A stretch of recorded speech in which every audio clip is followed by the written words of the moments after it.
અરવલ્લી જિલ્લા બાળના ધારાસભ્ય મહેન્દ્રસિંહ વાઘેલાને દિલ્હી હાઈકમાન્ડનું તેડું છે।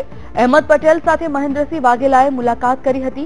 મહેન્દ્રસિંહ વાઘેલા હાલ દિલ્હીમાં છે। અહેમદ પટેલે મહેન્દ્રસિંહ સાથે વર્તમાન સ્થિતિ અંગે ચર્ચા કરી હતી। શંકરસિંહની નારાજગી વચ્ચે મહેન્દ્ર સાથેની મીટિંગથી અનેક તર્ક વિતર્ક ઉભા થયા છે। શંકરસિંહ વાઘેલાના પુત્ર મહેન્દ્રસિંહ વાઘેલા છે। અહેમદ પટેલ સાથેની મુલાકાતથી રાજકારણમાં ગરમાવો આવી ગયો છે। તો હાઈકમાન્ડનું તેડું આવ્યું છે। મહેન્દ્રસિંહ વાઘેલા કે જેઓ શંકરસિંહના દીકરા છે। થોડા દિવસથી ચર્ચા ચાલી રહી છે। શંકરસિંહ વાઘેલા ક્યાંક ને ક્યાંક પક્ષથી નારાજ હોય તેવું લાગી રહ્યું છે। તેના કારણે તેઓ અજ્ઞાતવાસમાં પણ જતા રહ્યા છે। તો આ તરફ કોંગ્રેસમાં જૂથવાદ સામે આવ્યો છે। તેમાં કોઈ જ બેમત નથી, પરંતુ ક્યાંક ને ક્યાંક આ જૂથવાદનો સ્વીકાર કોંગ્રેસી નેતાઓ નથી કરી રહ્યા। આવામાં અરવલ્લી જિલ્લા બાળના ધારાસભ્ય મહેન્દ્રસિંહ વાઘેલાને દિલ્હી હાઈકમાન્ડથી તેડું આવતા રાજકારણ ગરમાયું છે। ફોનલાઈન પર જોડાઈ ગયા છે તસ્લીમ સુથાર, વીટીવી સંવાદદાતા। તસ્લીમ, મહેન્દ્રસિંહને જે રીતે અત્યારે હાઈકમાન્ડનું તેડું આવ્યું છે, આખી ઘટનાને કઈ રીતે જોઈ શકાય? રાજકારણમાં કેવો ગરમાવો? ચોક્કસપણે છેલ્લા કેટલાય દિવસથી કોંગ્રેસના રાજકારણમાં મોટું ઉથલપાથલ થયું છે। શંકરસિંહને લઈને, શંકરસિંહ ચાઇનાના પ્રવાસી એને પણ લઈને ઉથલપાથલ થઈ રહ્યું છે। જ્યારે આ મામલે એમના પુત્રને એ દિવસે જ સામે કંઈ પણ કહેવાનો ઇનકાર કર્યો। આજે પહેલી સવારથી મહેન્દ્રસિંહ વાઘેલા, જેમને કોંગ્રેસ તરફથી દિલ્હીનું હાઈકમાન્ડનું તેડું આવ્યું છે એવું સૂત્રો તરફથી માહિતી મળી રહી છે, અને જિલ્લાના ઉચ્ચ જે કોંગ્રેસના નેતાઓ છે એમના તરફથી આ માહિતી મળી રહી છે કે મહેન્દ્રસિંહ વાઘેલા વહેલી સવારથી કોંગ્રેસના નેતા અહેમદ પટેલ અને હાઈકમાન્ડે દિલ્હી ખાતે બોલાવ્યા છે, અને આગળના દિવસોમાં શું કરવું, શંકરસિંહની શું સ્ટ્રેટેજી છે, કોંગ્રેસની શું સ્ટ્રેટેજી છે, એ વિશેની ચર્ચા કરવા। એક વાત એવી પણ થઈ રહી છે, જ્યારે કે પીએમ 23 તારીખે ગુજરાતમાં આવી રહ્યા છે, ત્યારે શંકરસિંહ વિધિવત રીતે ત્યાં જાહેરાત કરે ભાજપમાં જોડાવાની, એવા સંકેતોના આધારે કોંગ્રેસમાં ડેમેજ કંટ્રોલ રોકવા માટે અહેમદ પટેલે મહેન્દ્રસિંહ વાઘેલાને આ બોલાયા હોય તેવું સૂત્રો તરફથી માહિતી મળી રહી છે। તસ્લીમ, માહિતી માટે આપનો આભાર।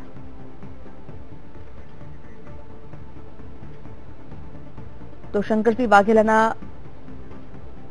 દીકરાને હાઈકમાન્ડનું તેડું આવતા રાજકારણ ગરમાયું છે। મહત્વપૂર્ણ છે કે હાલ દિલ્હી તેઓ અહેમદ પટેલ સાથે મુલાકાત કરવા માટે પહોંચી ગયા છે। અહેમદ પટેલ સાથે મહેન્દ્રસિંહ વાઘેલાએ મુલાકાત કરી।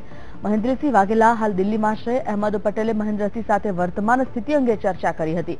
શંકરસિંહની નારાજગી વચ્ચે મહેન્દ્રસિંહ સાથેની આ મીટિંગ અનેક તર્ક વિતર્કો ઉભા કરી જાય છે। શંકરસિંહ વાઘેલાના પુત્ર મહેન્દ્રસિંહ વાઘેલા છે, અને અહેમદ પટેલ સાથેની મુલાકાતથી રાજકારણમાં ગરમાવો આવી ગયો છે।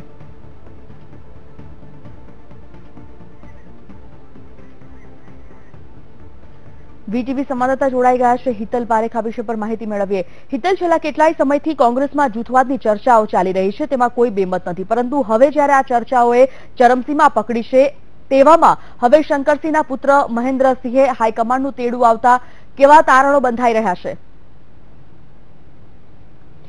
જી સંજીવની, ખાસ કરીને જોવા જઈએ તો જે સૂત્રો તરફથી જાણકારી મળી રહી છે, શંકરસિંહનો જે આખો વિવાદ ઉભો થયો અને એ વિવાદ બાદ શંકરસિંહ ચાઇનાના પ્રવાસે જતા રહ્યા, એટલે સ્વાભાવિક છે કે આ આખા વિવાદ પર એક પડદો પડી ગયો હતો। પણ ત્યારબાદ પણ કોંગ્રેસના કેટલાક ધારાસભ્યો ભાજપમાં જોડાય છે એ પ્રકારની એક વાત હતી।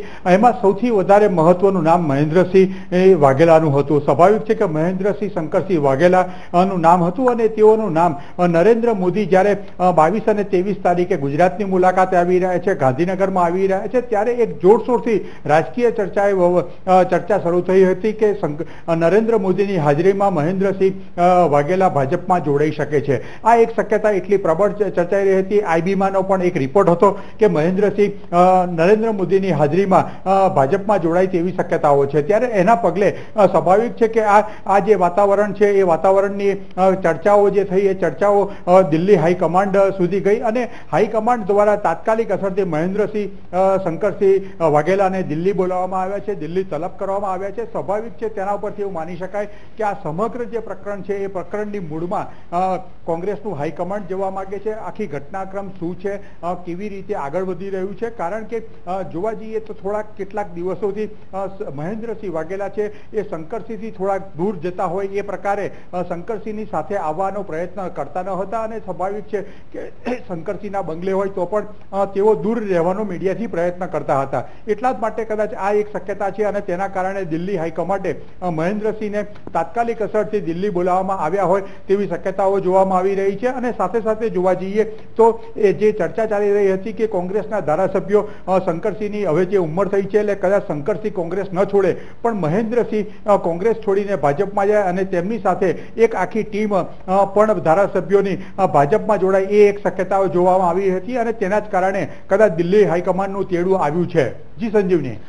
હિતલ, જે રીતે હું તમને અત્યારે એ જ પૂછવાની હતી કે જે રીતે એક ચર્ચા વહેતી થઈ હતી કે મહેન્દ્રસિંહ કદાચ ભાજપમાં જોડાઈ શકે છે અને તેમની સાથે અનેક ધારાસભ્યો પણ ભાજપમાં જોડાવાની શક્યતા છે, તેના કારણે કદાચ અત્યારે આ મીટિંગ એટલી અગત્યની માનવામાં આવી રહી છે.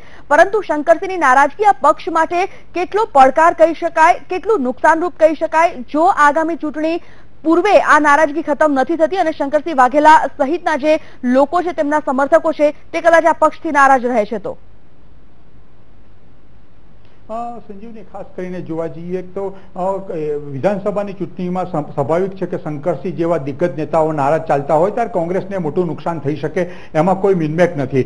સાથે સાથે ઉત્તર ગુજરાતથી માંડીને આદિવાસી પટ્ટી ઉપર પણ શંકરસિંહની ઘણી બધી પકડ છે. મહેન્દ્રસિંહ જે વિસ્તારમાં મેઘરજથી ધારાસભ્ય છે તે વિસ્તારમાં પણ ભાજપનો કોઈ ગઢ નથી અને સ્વાભાવિક છે કે ભાજપ એ ગઢ હાંસલ કરવા માટે પણ મહેન્દ્રસિંહને પોતાના તરફ ખેંચે એવી શક્યતાઓ પણ હતી. પણ સ્વાભાવિક છે કે વિધાનસભાની ચૂંટણી તો કોંગ્રેસને ડેમેજ થશે જ, પણ એ પહેલા જોવા જઈએ તો રાજ્યસભાની 3 બેઠકો માટે જે ચૂંટણી જાહેર થઈ છે તેમાં કોંગ્રેસના ધારાસભ્યો ઘટે તો અહેમદ પટેલની જે સીટ પર પુનઃ ઇલેક્શન થવાનું છે એમાં પણ મોટું નુકસાન થઈ શકે. અને સ્વાભાવિક છે કે એક રાજ્યસભાના સભ્ય તરીકે ચૂંટાવા માટે 46 ધારાસભ્યોનો સમર્થન ઉમેદવારને જોઈતું હોય છે અને અત્યારે 56 ધારાસભ્યો હોવાથી કોંગ્રેસને એ કઈ મુશ્કેલી નથી. પણ જો કોંગ્રેસમાંથી કેટલાક ધારાસભ્યો ભાજપમાં જોડાય તો ચોક્કસ એવું કહી શકાય કે અહેમદ પટેલની જે સીટ છે એ પણ જોખમમાં મુકાઈ શકે.